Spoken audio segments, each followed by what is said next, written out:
Hello viewers, welcome to our channel. నేను మీ Charan Parimi. Crime ప్రపంచం అనేది కాస్త డిఫరెంట్గా ఉంటుంది. మన ప్రపంచంలాగా ఉండదు. అదో జగత్. ఎలా అంటే మొదటిసారి క్రైమ్ చేసేవాడు ఆ క్రైమ్ చేసే ముందు భయపడతాడు, కంగారు పడతాడు, రకరకాల టెన్షన్లకు గురవుతాడు. కానీ మొదటి క్రైమ్ పూర్తయిన తర్వాత మాత్రం క్రైమ్ చేయడం అనేది ఎంత ఈజీనా అని ఫీల్ అవుతాడు. ఆ తర్వాత వాడు చేసే క్రైమ్లు ఎలా ఉంటాయంటే మంచినీళ్ళు తాగినంత ఈజీగా మర్డర్ చేసేస్తాడు. అటువంటి వాళ్ళే పూర్తి స్థాయి నేరస్తులుగా, క్రిమినల్స్గా మారిపోయి సమాజానికి చేటు తీసుకొస్తారు.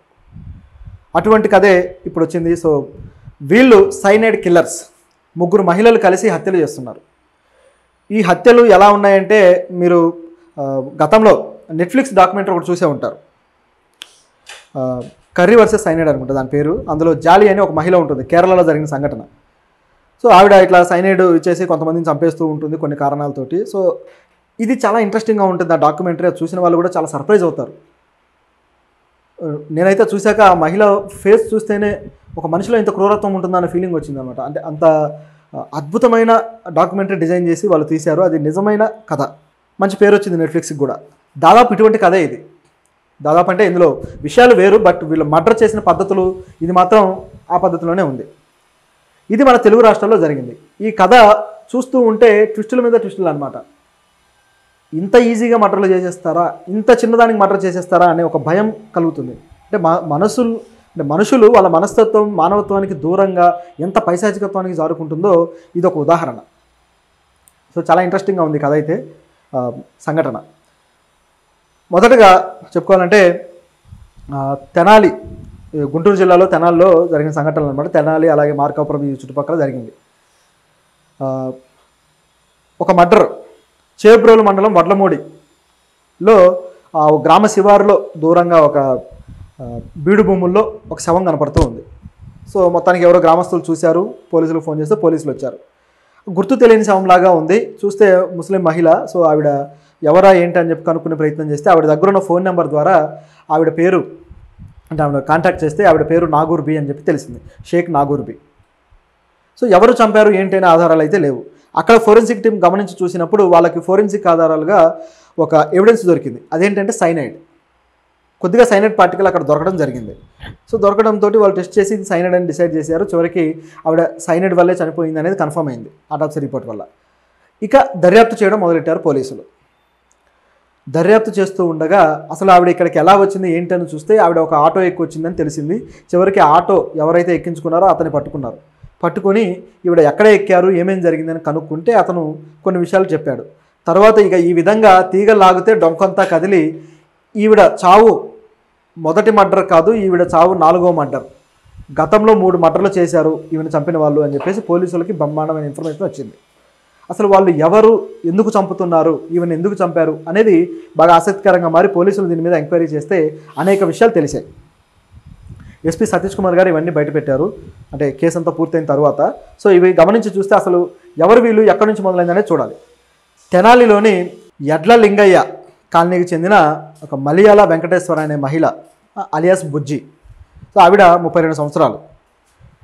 ఆవిడకి గతంలో ఒక వాలంటీర్గా వర్క్ చేస్తూ వచ్చారు. ఆ తర్వాత డబ్బులు బాగా సంపాదించాలి, ఈజీగా మనీ సంపాదించాలనే ఆలోచన వచ్చింది. కానీ ఏం చేయాలి, ఎలా చేయాలని తెలియదు.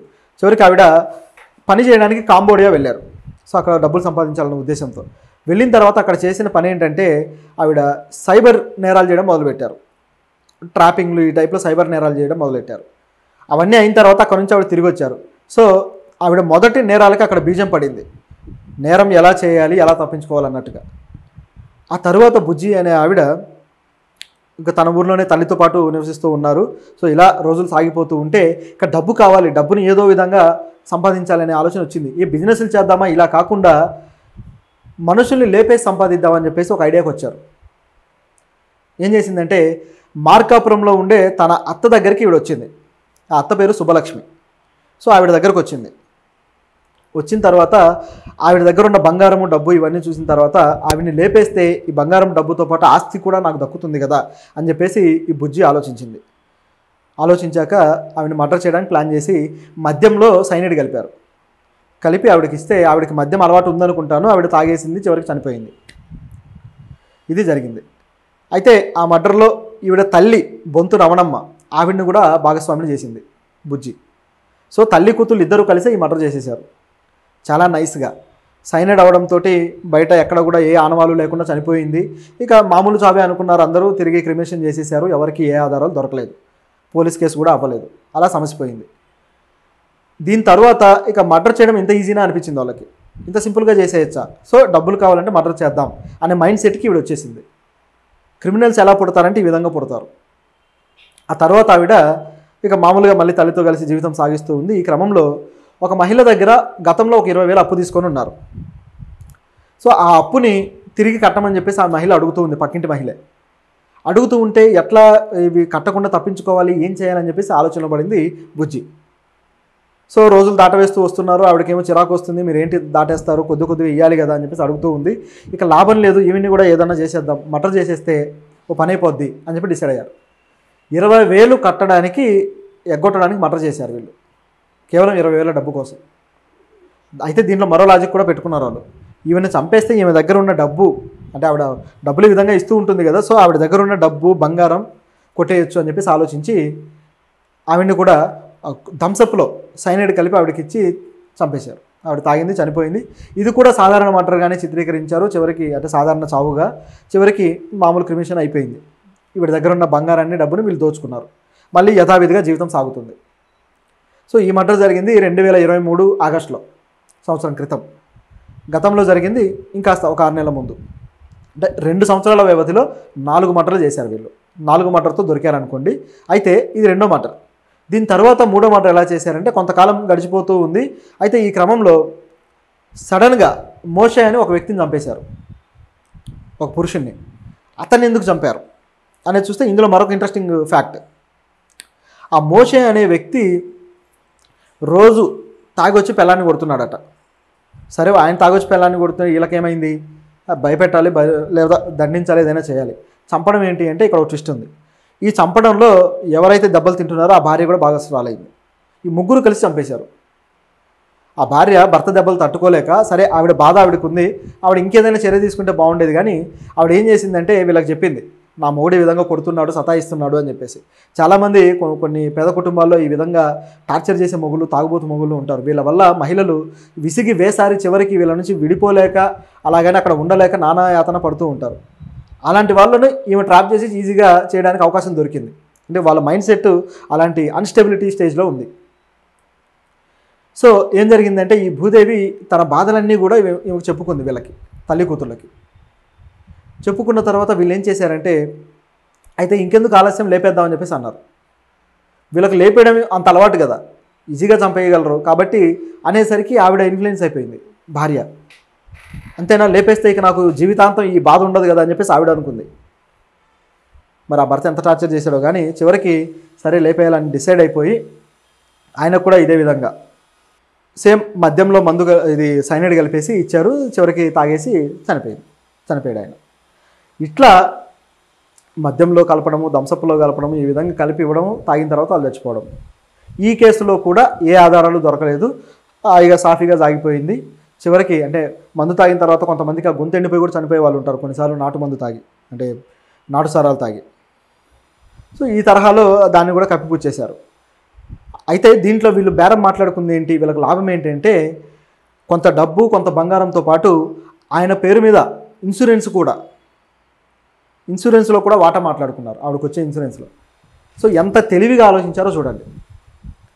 అది అయిపోయింది. ఆ తర్వాత 4వ మర్డర్ ఒక 2 నెలల క్రితం జరిగింది.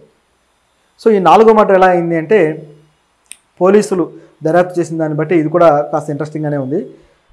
సో ఈ చేబ్రోలు మండలం, అలాగే వడ్లమూడిలో గ్రామ శివారుల శవం పడి ఉండడము, తర్వాత పోలీసులు రావడము. సో ఎంక్వైరీ మొదలెడితే ఆటోవాడు ఎవరావిని ఆటో ఎక్కించుకొని తీసుకొచ్చారో కనుక్కుంటే ఆటోవాడు దొరికాడు.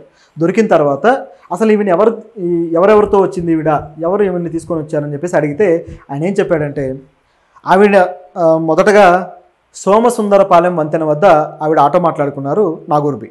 సో అక్కడ ఎక్కి వడ్లమూడి దగ్గర వరకు కూడా ఆవిడ ఆటో ప్రయాణం చేయాలని చెప్పేసి అనుకున్నారు. అలా ఆటోలో ఎక్కి వస్తూ ఉండగా మధ్యలో మరో 2 మహిళలు కలిశారు.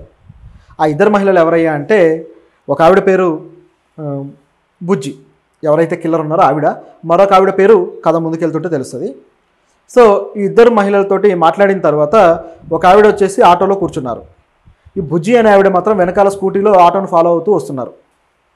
అంటే ఆవిడ ఫాలో అయింది ఎందుకయ్యా అంటే ఎక్కడైనా మంచి లొకేషన్ చూసి అక్కడ ఆపి ఆమెను లేపేద్దాం అనేది వీళ్ళ స్కెచ్.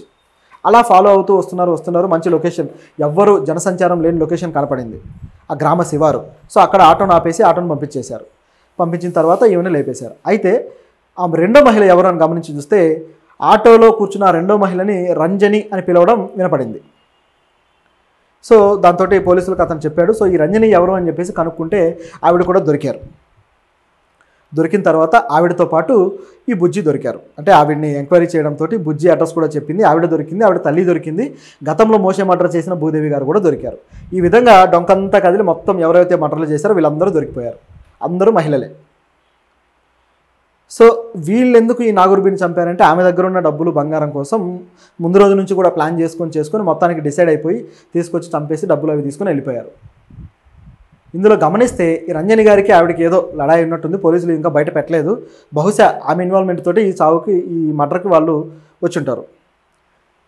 మొదటి 2 మర్డర్లు వీళ్ళ స్వార్థం కోసం చేస్తే ఆ తరువాతి 2 మర్డర్లు కూడా కాంట్రాక్ట్ కిల్లర్స్గా మారి చేశారు. ఇది ఇక్కడ షాకింగ్ విషయం.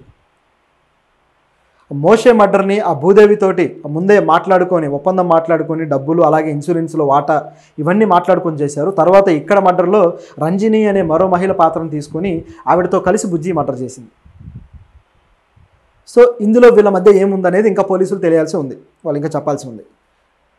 ఇంకా మరిన్ని ట్విస్టులు అయితే ఇందులో వచ్చే అవకాశం ఉంది. ఇది ఇందులో ఉన్న కథ.